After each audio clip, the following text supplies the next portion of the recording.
Steve, how long has this case been going on? Since 1975. How many sightings or experiences has this man had? Well, he's had over 30 that I've heard of so far. What makes the case so special in your mind? Why bring us all the way up here from Arizona?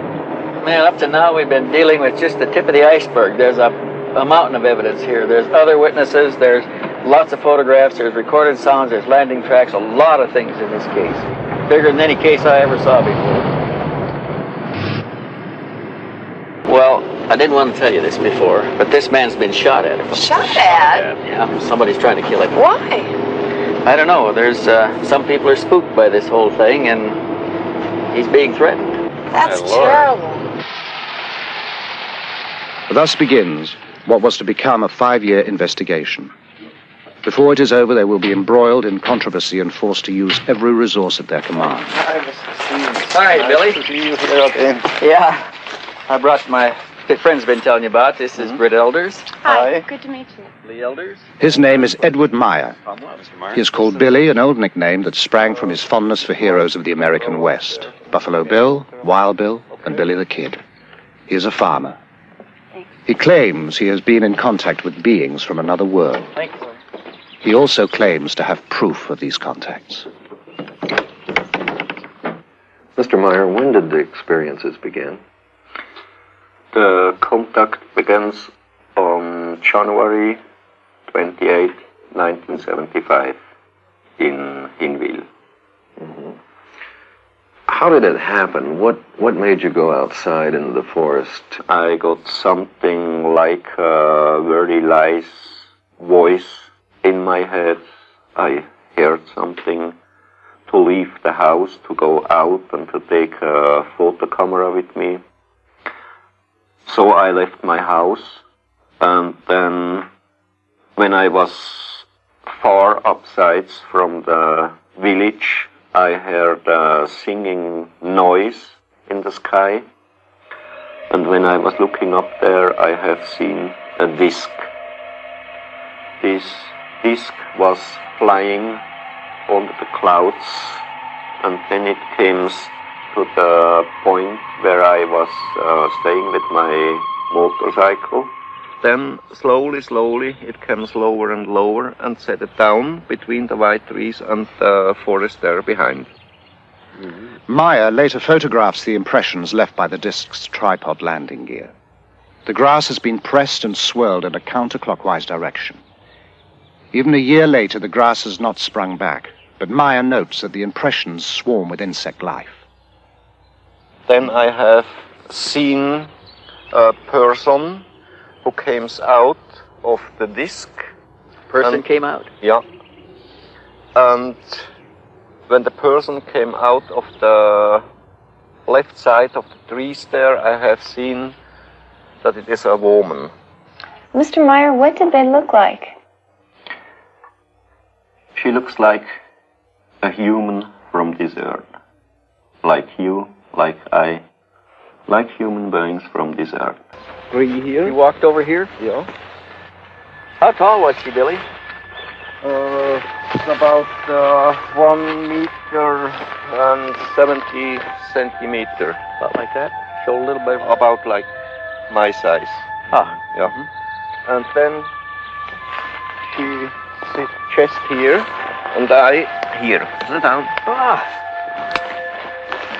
And you sat here and talked to her?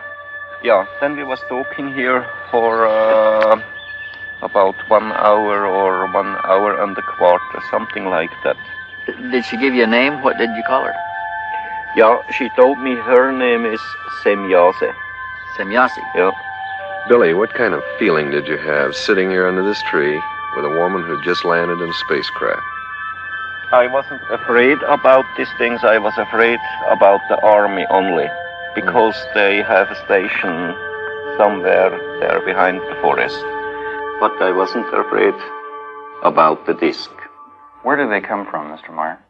They shall be coming from the star picture of the Pleiades. The Pleiades, a bright star cluster some 500 light-years from Earth.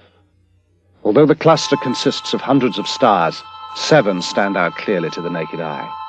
The Greeks call them the nymphs of heaven. We call them the Seven Sisters. What was going through your mind? What did you want to talk about? You see, my head was full of questions, but the most of the time she was telling me, and I hadn't many chances to ask her something. You see, the first she told me I shall get the most best pictures of UFOs, what's ever happened on Earth. And the second thing, I shall go out to tell the truth to the human on Earth, why they are coming to here, what reason they have, that they are coming to Earth not to harm us, not to make war, not to bring peace, just to bring a teaching. Why are they interested in us, a society thousands of years behind them in technological development? According to Meier, we share common ancestors. Their forefathers were our forefathers. We are, in a sense, family. Meier takes the investigators to over a dozen sites, describing the craft, which he calls beam ships, and relating the information he says the Pleiadians gave him. Are there any other groups coming here, Billy? How they told me there are each year about 22, 23 different civilizations. They comes to here to work here, study here, visit here. And other thing, there are, together with the Pleiadians, working here on Earth about 8 other groups, but they not belongs directly to the Pleiadian civilizations. But they work together with the Pleiadians. They work together with the Pleiadians. So there's an association of some kind between the Pleiadians and some others that are also... Yeah, exactly. Yeah. Well, how long have they been coming here? For the past 13,500 years about. 13,000? Yeah. But there are other witnesses to some of the sightings. Ernst Keller-Müller lives down the mountain from the Meier farm. And what did you see from here, sir? Wat zijn ze gezien? Ik had twee gesichtet, we saw the lights and then they disappeared and then they came on again. That's why he noticed it. And then what happened? Wat is nog gepasseerd? Dann hat sich das, was abgeleuchtet hat, hat sich dann leicht abgesenkt, ein Stück weit. The one that had the light going below also went down. Went down to the ground? Not all the way to the ground, but the other ones stayed in the same place and this one went further down. Isn't that the direction of Schmid-Ruti over there? Ja, genau. Yes, that's the direction of Schmid-Ruti. Have you ever heard of anything going on over there in the Schmid-Ruti area? Ich habe noch A couple of days later he called Schmid-Ruti to find out. Did you know Mr. Meier at that time? And Sie dort Herr Meier gekend? Nein. Jakob Bertschinger works the farm with Meier. Okay, he saw the light ball going away from here, from him, within that 45-degree angle. 45-degree angle? Well, that's right. And he can't tell how far it was. It was very difficult to say. But then it stood still, that ball of light, and changed direction, came directly towards him with an unbelievable speed. My name is Elsie Moser. I'm living in Niederglatt. I am a school teacher. The first time when I saw it, it was up here. I saw it with about 7 other peoples. Were you frightened? No, not at all. I was thinking, oh, well, okay, now I have seen one. In all, over 30 other witnesses corroborate Meier's testimony. The contacts continue at a furious pace, sometimes 2 or 3 a week. Meier claims to have had over 130 meetings. He has taken hundreds of photographs and has over 3,000 pages of notes. They've done what they can here. Meier has turned over all his material, but he has one more surprise in store. So we want to thank you for all your time and trouble. Yeah. Okay, just a moment, wait. I have here something. Here. What's this? Metal samples. Metal samples? Yeah. Where did you get these? I got it from Semjase and she brought them from Era. Are they extraterrestrial? Metal samples. The kind of hard evidence Stevens had hoped for.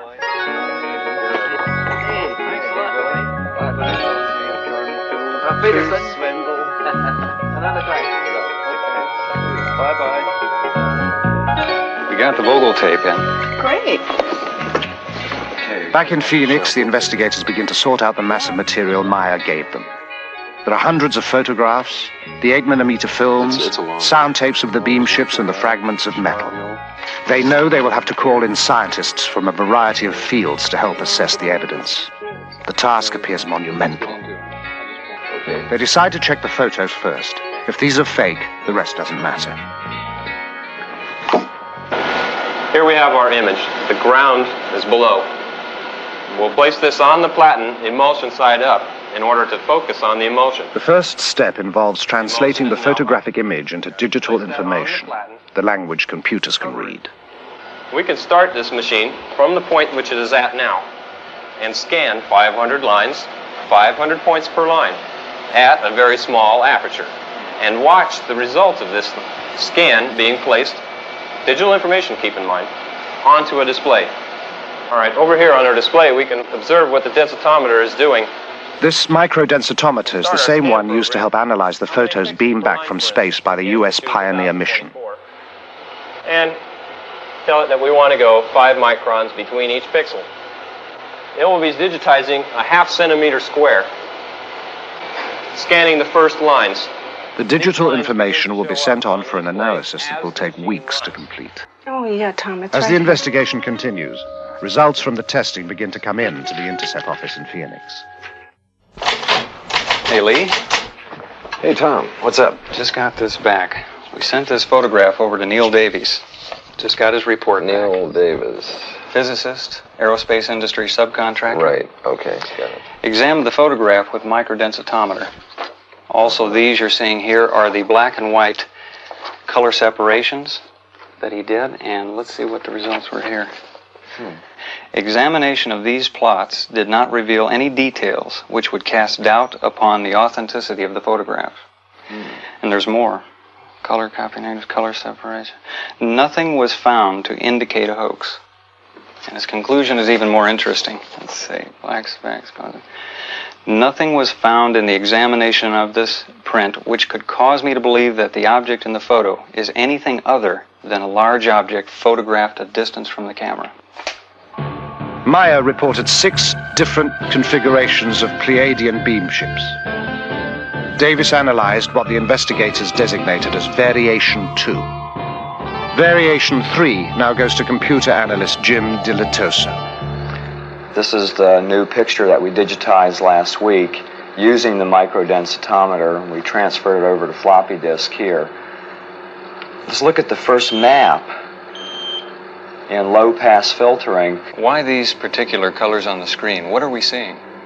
I mapped it in such a way that the real colors are not what we're seeing, but one shade of a color that's really similar to another one, like 2 shades of red, are in high contrast so that we can really see the difference. I see. Have you found any anomalies yet, of any kind? Anything? I find strange things, but nothing that would tell me that someone's tampered with the pictures. I see. Nothing indicating a hoax method or indicating superimposition or anything like that? Nothing that I can find. Have you been working on the grain at all yet? Yeah, I have. Well, what are we seeing here? What we're seeing here is that the film grain holds up the way that it should. In the pixel distortion test, it appears to me and to the computer that this object was photographed in the same original piece of film at the same time that the background was photographed. In other words, no overlay. I would say these pictures are genuine. Hey, Lee, look what I got here. Stevens has more news. We got a report back from Shellman. Sound analysis. He had sent the sound tapes Meier took of the craft to Robin Shellman, specialist in sound identification. Interesting things. He found some things we didn't hear on there. Such as? Well, he picked up, besides the basic sound, he picked up a small dog barking. Of course, we could hear him. He picked up a European police siren. We never heard that. He picked up a crow cawing. Wait a minute. How in the hell does he pick all this stuff up? How does he determine the sounds? They've got a sound bank back there that they match sounds in. They can identify known sounds. Okay, on this sound bank of his, anything there to match it? Do we have He said he can't match the basic sound. He can match all of the other sounds on the tape, but he can't match the sound of the object itself, the emitted sound. Now look at this. He's concluded up to this point that the machine must have been built for a specialized application. Recognizing the sounds from such a machine may be difficult. Also, later, Shellman will theorize from the sounds what those specialized applications might be. To about 4 hertz. Picked an area here that, next, Stevens takes the metal fragments to be examined under the electronic spectrometer to determine their components. typical looking area in the sample. Preliminary examination of the metal has been done in Switzerland.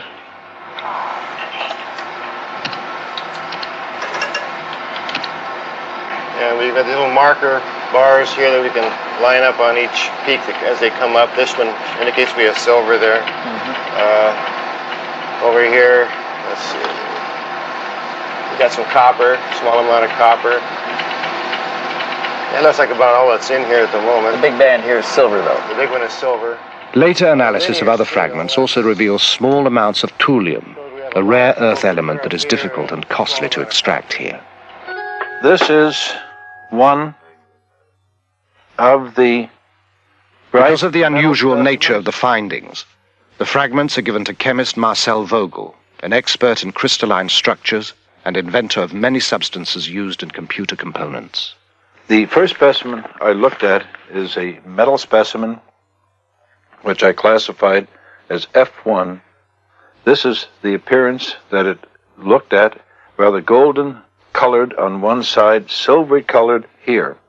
We find that, in truth, it is silver and a small amount of copper. We look at it here, this same area here, under polarized light.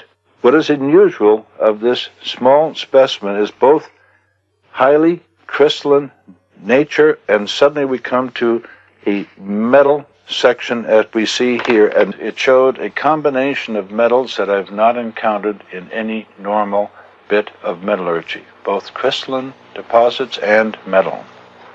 Now, we, with any technology that I know of, could not achieve this on this Earth plane. I could not explain the type of material that I have and its discreteness by any known combination of materials. I could not put it together myself as a scientist. It's also a challenge because I showed it to one of my friends who was a metallurgist, and he shook his head. He said, I don't see how it can be put together. And we find that in this area there is evidence of machining, that there are striations which look like the sample has been worked mechanically. It doesn't look like anything that we've made here. At this moment, I would feel very much inclined to accept what was given to me as being true. Computer analyst Jim Delatoso has some new findings to show Welsh. Let's go back and look at this picture again and get some information about the edges. I've discovered this interesting program for measuring the edges of things and comparing it to all the other edges in the pictures. Based on the relationship of those edges? The width of the edges and the properties in the edges. So we're stretching the data in the edges so we can count how many pixels wide it is. And it's very interesting what happens when you stretch them out, because it becomes very clear. Pixels, these little squares, like building blocks, and pretty easy to count. 6, 7. So this one ranges from 5 to 7 pixels wide, this edge. So we have our range here is from 6 to 8. Now what this tells us in looking at all of the edges on the object is, first of all, that it's not a flat piece of plywood hung in the air, or it's not a paste-up that was done. It actually has shape to it. And in this case, a very wide range, which has to do with focus. Some of the object is more in focus than other parts of the object, which tells me right off at that point that We're dealing with something of size to it. With all the data they have amassed, the investigators have also come up with a lot of new questions. While they debate the necessity for another trip to Switzerland, a sudden crisis jolts them into a decision. There has been a phone call from Meier. Halfway between Phoenix, where the intercept offices are located, and Tucson, where Stevens lives, a spire of rock rises out of the desert floor. Part of the rim of a long-extinct volcano, Picacho Peak is noted locally as the site where the last battle of the Civil War was fought. It is here that Lee Elders and Stevens meet when necessary, again, far from curious ears. This time, Elders brings a disturbing message, one that will add a new urgency to their work. Hey, Lee, what's up? Hey, Steve, how are you? Good. What's going on? Oh, God, we've got some problems. Problems? Yeah, I just talked to Billy today, and someone tried to kidnap his daughter. What? Nina? Nina, right. God.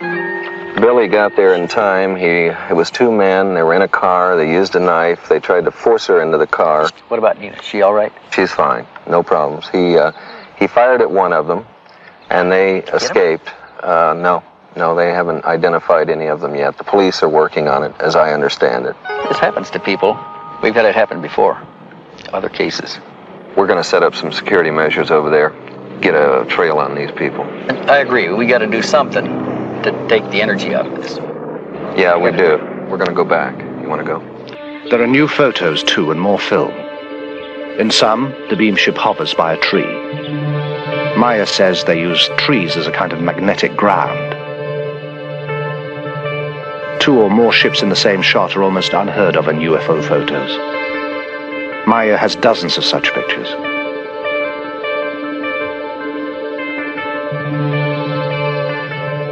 Ships below a horizon line, such as a hill, are even rarer. In this photo, a Variation 2 ship controls a smaller unmanned drone ship, designated as Variation 5. In one demonstration, a Variation 3 ship exhibits a behavior Stevens has seen before. We have often reported a nipping flight. We also have a wobbling flight, where it wobbles around a vertical axis. The bobbing effect, Meier explains, is due to the ship riding the waves of the Earth's magnetic field, much as a boat on the ocean.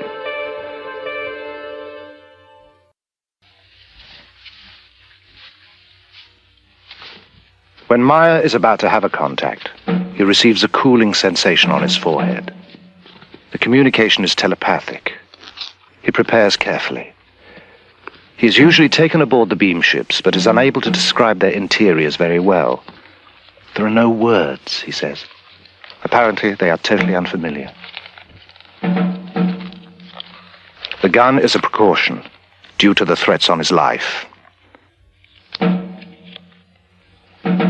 The hat is a favorite, one he picked up on his travels in the Middle East. The tattoo he received during a brief stint as a sailor. He dresses well because he can be gone for hours and the weather in these mountains changes constantly. The walkie-talkie is a necessity because he is often left far from where he parked the bike and must call to be picked up.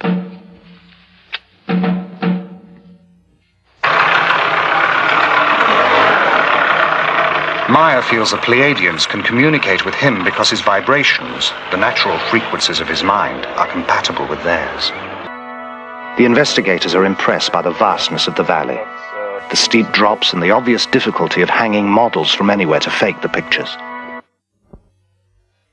The stunning clarity of the pictures and the accessibility of the site gives the investigators the chance to put the photos through another test. Billy, we're using this to measure distance. It's the latest in infrared measuring devices. Yes. It's actually a small computer. It's made by Wild Heerbrugg here in Switzerland. And what we're trying to do here, Lee is up there with the reflector. And what this will do is send infrared light out and reflect out of that reflector back here. And this will rapidly tell us the distance and will also tell us how much higher or lower he is. That's about where you're standing, right there. That's right, the place, yes. Okay, we'll go to on systems. Yes, we've got 1,262 feet, 0.85. The precise measurements and photos are fed into the computer. The edges of known objects, such as the trees and the hills, are translated into pixels.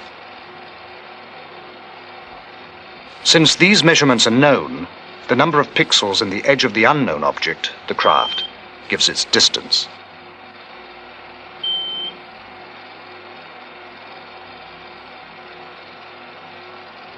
The beam ship is determined to be just where Meier said it was. Simple triangulation then gives it size, 7 meters, or about 21 feet in diameter. Really, how many sightings? By now, the investigators have made over a dozen trips to Switzerland.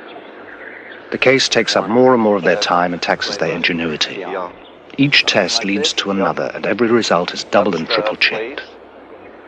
To test the possibility that the Meier photographs were made using small-scale models suspended by transparent monofilament, the investigators bring with them a detailed model of a beam ship they identify as Variation 2. While Welsh flies the model on a hilltop above the farmhouse, Meier and Stevens snap several rolls of film. The camera Meier is using is the same one with which he took all the other pictures. The results are impressive. To the naked eye, some of the photos appear genuine. Those photographs, they're interesting. They look pretty good. Pretty good. I saw one difference in them, and that was that those models look white. They don't reflect that silver gleam like the pictures that Billy had. You want to look at the focus in them, Hey, hi guys. What's Hey, Tom. what are you talking about? The pictures. Oh, yeah. Some of them looked pretty bad, but some of them look pretty good. I think we ought to test them. Pictures of the model are not all that good. In the pictures where he focused on the model, the horizon is out of focus. Where he focused on the horizon, the model is out. Well, not all of them, Steve. I mean, some of these photographs come out very, very good. We should put them in there for comparative testing under computer analysis. We've got to have that comparison. Frankly, this could be a scam. So when we look at models, there's a variety of things that are different than when we look at photographs of these objects. Load in some colors first. That object right there is solid. It's one solid color. There's very little contour in it compared to other objects that are in the photograph, like the trees and things that we have color mapped in the background to be high contrast colors. And I've blown them up so we can look at the edges as pixels. So we're going from the brown object to the horizon. It takes 2 pixels. I mean, you can count it with your finger. You don't even need a computer. Why is that important? What does it mean? There's no contour to the object. Remember when we looked at the other photographs that were taken by Meier, the width of the edges ranged from 4 to 9. Point of the story. This is a small model. It's easy to tell small models. Well, we tested that fighter sequence, and that came out pretty good. We didn't find any strings in there. And when we got through blowing it up in the computer, we had the outline of the Mirage fighter, everything. The incident occurred at Schmabühl. Meier claims the jet made 22 passes at the beam ship. Computer analysis using the information from a known object, the Mirage fighter, shows again that the beam ship is the size and distance Meier claims. We did find somebody who claimed that he'd found a mechanic who worked in that squadron at that time, and there was an exercise going on, and an airplane did come back with the electrical system melted out. The fire control system had to change a lot of black boxes. How do they contact you, Billy? How do you know to go out and meet them? Yeah, that's a simple way. If I hear the order in my head to go to a contact, then I leave the house or just the place where I stay at the moment, and then they will guide me to the place where they pick up me. Well, let me ask a question. Why you? You see, and I can work together with them because I understand to close up my earth body vibrations. See, Billy's explained to me before that they perceive in Earth humanity all the vibrations of lust, envy, greed, avarice, all of the things that make us dense, and it gives us a heavy vibration that they react to as a bad smell. In fact, he's even mentioned that they call it the auric stench of Earth humanity, and it's discomforting to them. It gives them problems. It makes them sick to stay in their presence When he long. closes up his vibrations, are we talking about an altered state of some sort, like alpha, beta, or theta, as far as the consciousness? In a way, it's like meditation. He rids himself of all of the unpleasant aspects of Earth life. But Billy, the vibration of the Earth human. You say they're advanced technologically. How far ahead of us advanced are they? They are about 3,500 years in their experiences about technology, far out from our level. And they study us because we represent an earlier stage of their own evolution. Yeah. You know, they had war, they had trouble together, they was fighting together, and they needed a very, very long time to get peace under themselves. They made a very interesting observation at one point. They said that if we could now concentrate Earth's energies and resources, we could achieve all that they can do now in about 300 years of our time. Yeah. If you've been in the ship, why not photographs inside of the Pleiadians themselves? It's impossible to make it, because there are powers inside, they always break the film. He's taken a number of rolls of film, and when they're developed, they're usually black. If they've got anything, it's wavy lines through it. So I lose it so hundreds of films. Why are they here now, and what do they want? You see, they don't come here to harm us. They don't come to start trouble here or war or to overtake the earth in their ruling. They just see us here as their little brothers or something like that. And they want to bring the real teaching of the natural life and of the spiritual belonging, spiritual teaching, spiritual life, and all this. But they must want something from us. They just want nothing.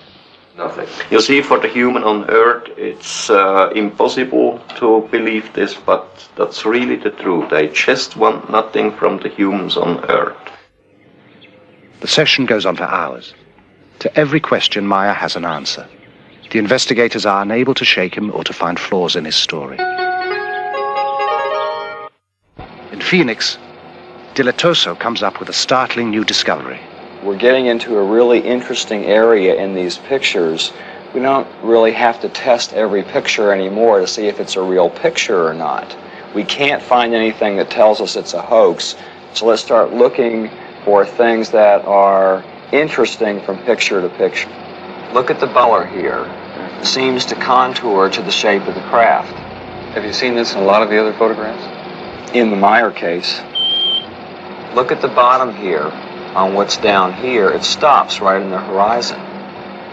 With the coincidence of it follows this line in the craft, and it follows that line in the craft, and it follows parallel right underneath the bottom there, and we find it in half of the other pictures, I think it means something. You think it's something that we're not seeing in the photograph with our eyes? We get some kind of an aura, whether it's infrared, thermal energy, as yet I don't know. I think that craft is putting out a force field. The team had shown the Meier material to a variety of experts in an attempt to learn if any of it could be duplicated. They estimated it would require expertise in at least a dozen different fields, including metallurgy, astronomy, ancient history, and psychology.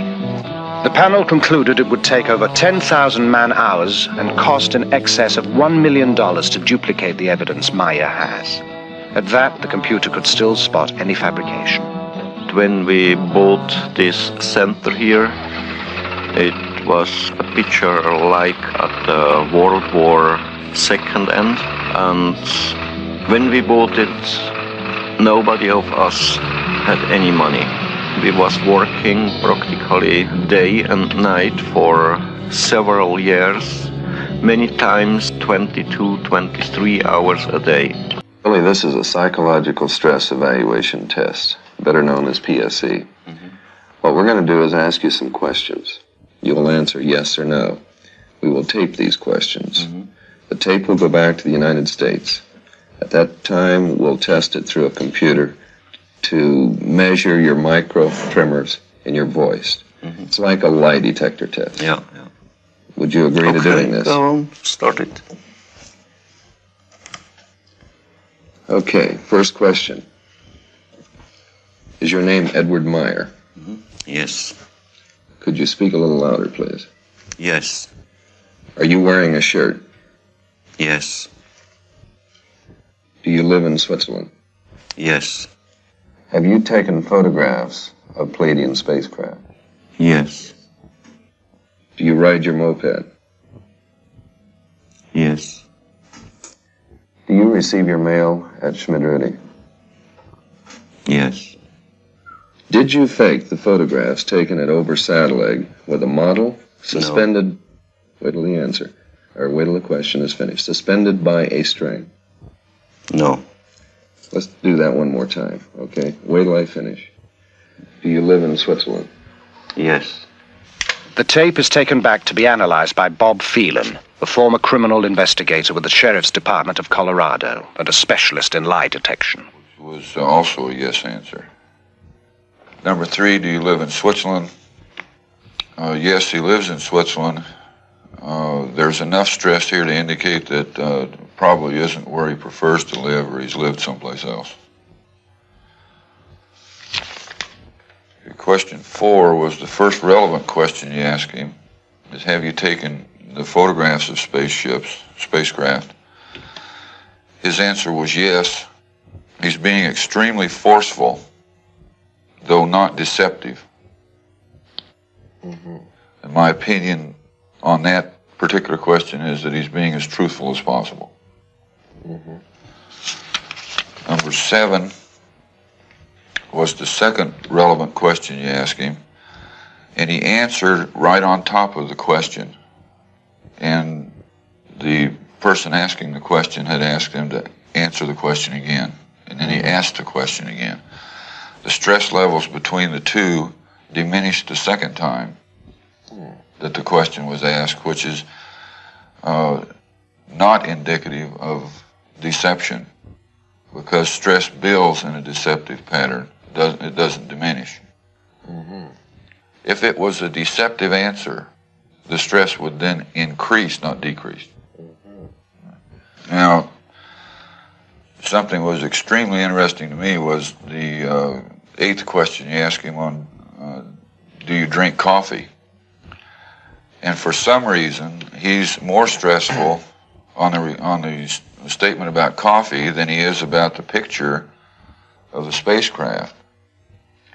Yeah, that makes sense, because about 3 days before we tested Meier, he promised his wife he'd stop drinking coffee, but we noticed he'd been sneaking a few occasionally. Okay, that could probably be the account for it then. Phelan reviews the tape several times. He can find no evidence of deception in the statements about Meier's experiences. Much of Meier's film has been lost or stolen, but the remaining sequences are, as promised, the most astonishing ever released. In one demonstration, the beam ship flies around a tree, which can be seen to sway in the backwash.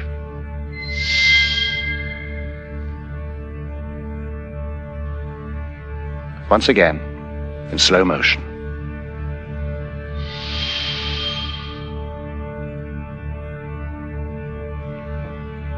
Even slower.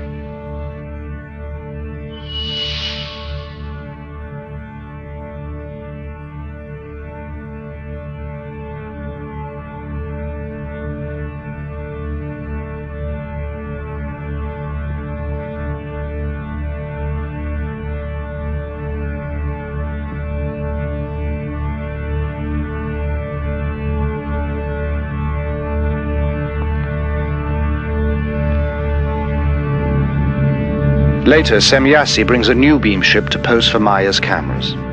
A variation quite unlike anything he has seen before.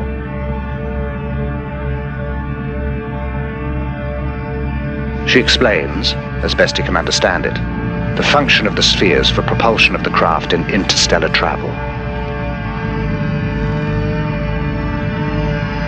The sound of the new beam ship shows marked differences to the sounds of the other variation craft. Meier tapes these as well.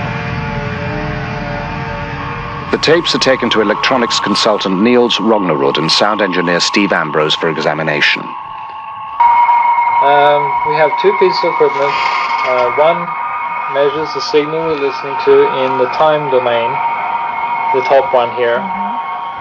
And the bottom one is measuring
Niels, would it be possible to read?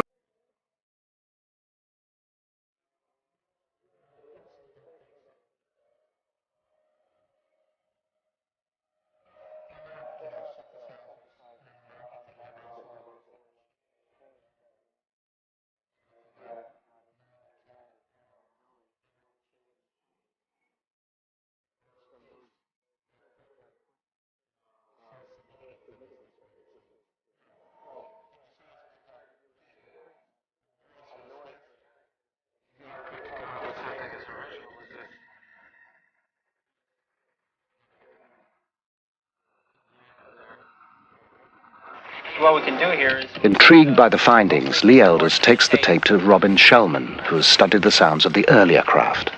We're showing this throbbing, modulating beat that we hear on the tape. This beat, or modulation, occurs at these frequency peaks. Each one of these peaks is a discrete frequency. If you wanted to give a visual display, let's say we're talking a motor. Could be a motor, a shaft of a motor with 4 magnetic poles or coils around this shaft. The curious thing about this, it changes from 4 to 5, 6, 7, all the way up to a number that is difficult to discern. At a certain point, you're going to generate a certain amount of magnetism. And then later on, you want a stronger field, well, you're going to select 8 fields. All right, now you're going to hear 8 pulses on the tape. And then later on, you want a stronger field, you can select 16, 32. Is there anything unusual about this? I would think it's highly unusual. I don't really see any application for it, with the exception of, like I say, either generating a magnetic wave of some sort for laboratory purposes or maybe in this case, propulsion. Without ever having seen a picture of the new beam ship, Shellman has drawn a representation of the spheres and offered an explanation of their function.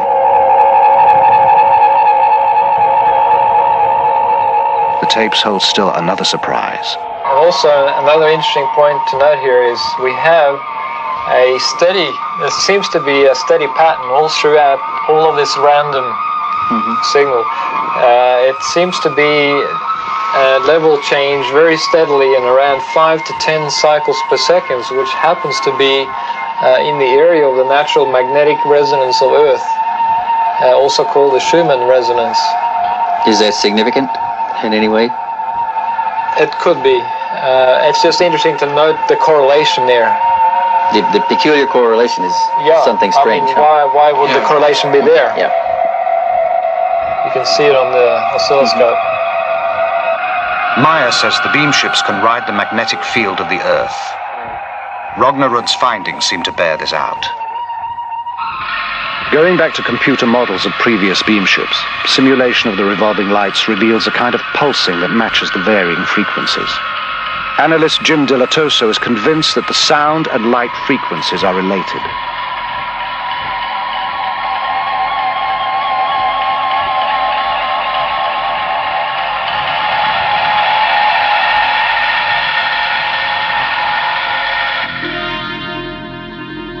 The phenomena might also explain the ability of the beam ships to suddenly disappear from sight and just as suddenly reappear. In this 8mm film, the beam ship at the top of the frame disappears and appears again almost simultaneously, just above the slope of the hill. When the film is examined, the beam ship disappears and appears in the same frame, which means that less than 1/18 of a second has elapsed.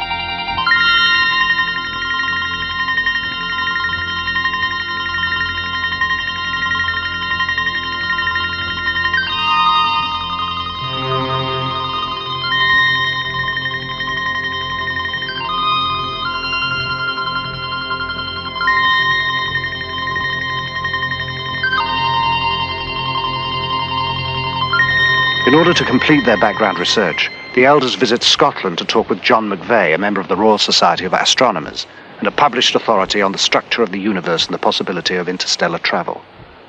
Is it possible to travel from the Pleiades to this planet? I think the only way any intelligent beings and living beings could possibly reach here the influence of the sun from the Pleiades would be by some unconventional means.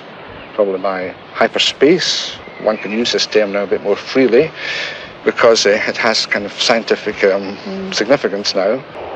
Well, the Pleiades are very well known. In fact, they're a very ancient group. They're mentioned, in fact, in the Bible, in the book of Job. I can't just give you chapter and verse, but they are a very old group, and they've been used by many ancient civilizations to signify the approach of autumn, winter. Hippocrates recorded that summer begins with their rising and winter with their setting, and Greek temples are aligned to these events. The Great Pyramids of Egypt are also aligned to the Pleiades. To some African nations, they are known as the Seven Goddesses. In China, they are called the Seven Maidens, and they are the seven beneficent spirits of the Hindu Vedas. Curiously, in all these separate cultures, they are always referred to in the female. The Pleiadians told Meier they used females for their first contacts because they appeared less aggressive to early man. The Mayans celebrated the moment when the Pleiades reached their zenith as the most important event in their calendar. Pre-Incan peoples believed their gods came down from the Pleiades, and on the mysterious plains of Nazca, Peru, the Thunderbird marks the plaza of the Pleiades.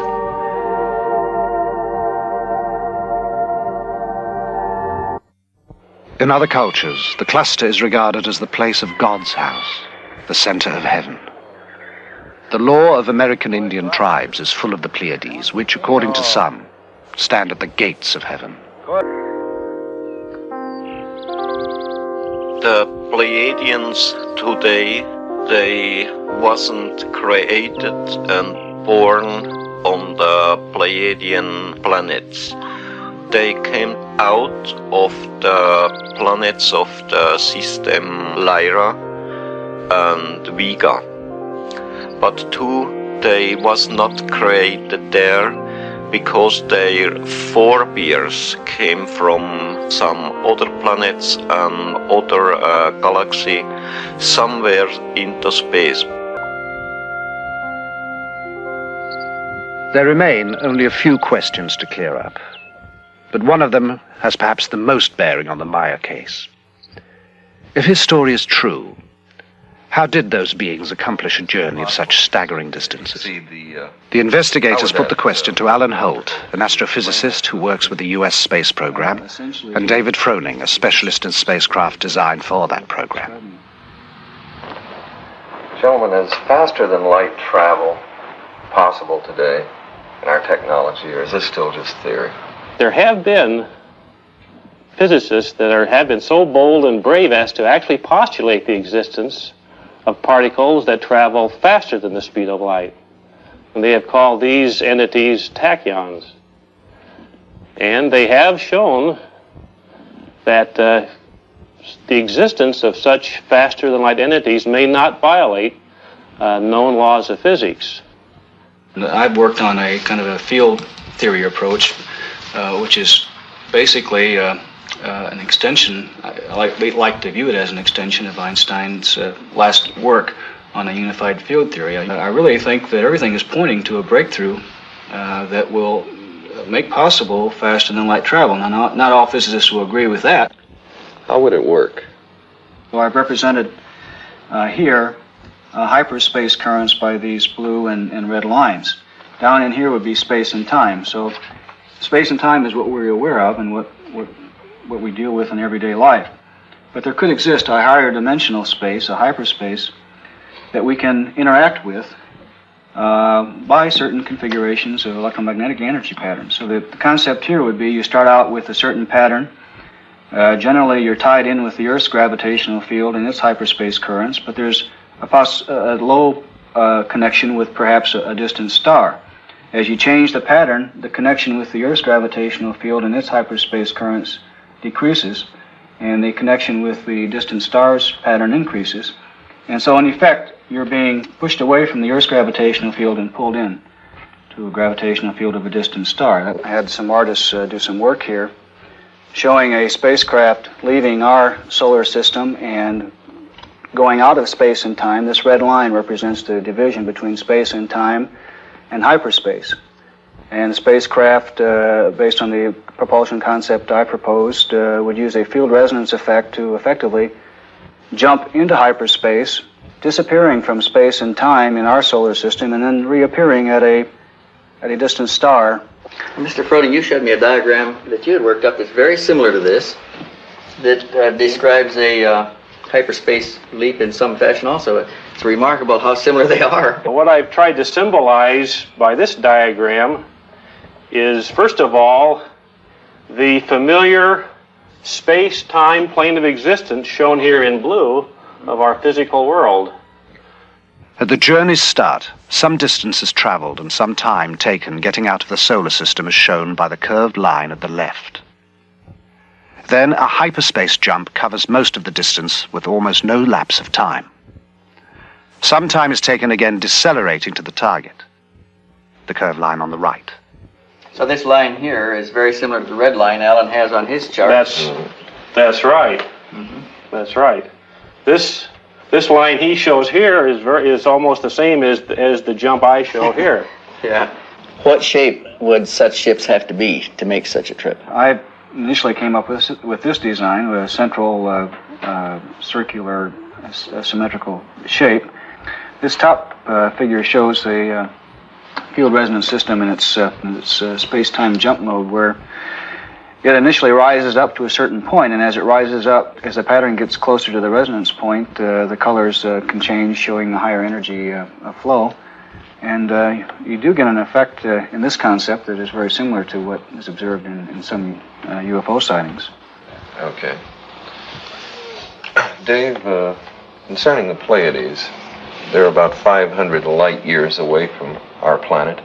What would you estimate the time in this form of travel? So we're talking about on the order of 8-hour transit times between the Earth and the system such as the Pleiades star cluster. Mm-hmm. Wow. According to Meier, the Pleiadians make the trip in something over 7 hours.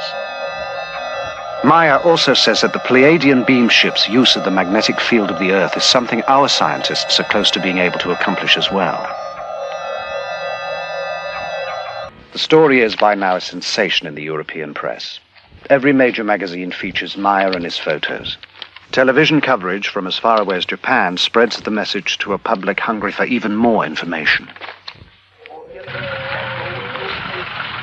The quiet farm is suddenly a mecca, inundated with visitors eager to meet Meier, see the photos, hear his experiences firsthand. One night, the household is awakened by a brilliant light that bathes the whole area in an eerie glow. Meier, disturbed because he has had no telepathic indications, grabs his gun and his camera. The light changes shape and intensity. It moves out over the valley, illuminating the valley floor, rising and falling until dawn, then disappears. At his next contact, Meier asks Samiassi about the phenomenon. She has no explanation. The Pleiadians do not know what the strange lights could have been. Meier is shaken. You know, everything is going on more and more difficult. I get trouble. I get trouble here in Schmidrütti. I get trouble with the government, with the people around, and I can understand this, Billy. It's not unique. Anybody that has an experience runs into problems. But the experience is unique. You've got to keep going here. That's true. But, you know, there come some people here from the morning to the evening. Too many of them. All of them want to talk with me. I get trouble with them because I say no. There is some other people who likes to kill me, who likes to kidnap the children. I know it's got to be very hard on you, Billy, but we've got to go on. Yeah, that's to say very easy for you, now, but not for me. I've put a lot of time in this. We've taken your pictures back, we've tested them, we've tested the metal, we've tested the sounds. They all test good. You've got the best evidence that we have in any case, and I've been at this for 20 years. Yeah. And we can't stop. And what you find out, all of it? Is it now true, or is it... Well, we're finding evidence that tends to support the case. It looks like it's really happening. Now, you have your own truth, and you know what's happening, but we've got to demonstrate this to ourselves and to the rest of the people. Please give it some serious thought. I need you. Yeah, that's true, but just now I don't know what I shall do, you know. The investigators are anxious to release their findings. Meier realizes this will expose the group at the farm to even greater pressures. He puts the issue to them, emphasizing that with wider publicity they can expect even further disruptions in their lives, but the others too feel it is time. They will do what they can.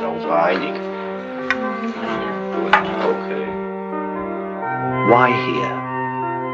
Why in this tiny, quiet, ordered country known till now for clocks and cheese? A banking center, aggressively neutral, a winter and summer resort. Nothing about Switzerland seems to indicate the choice.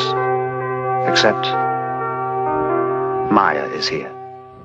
Thank you for all your help and cooperation.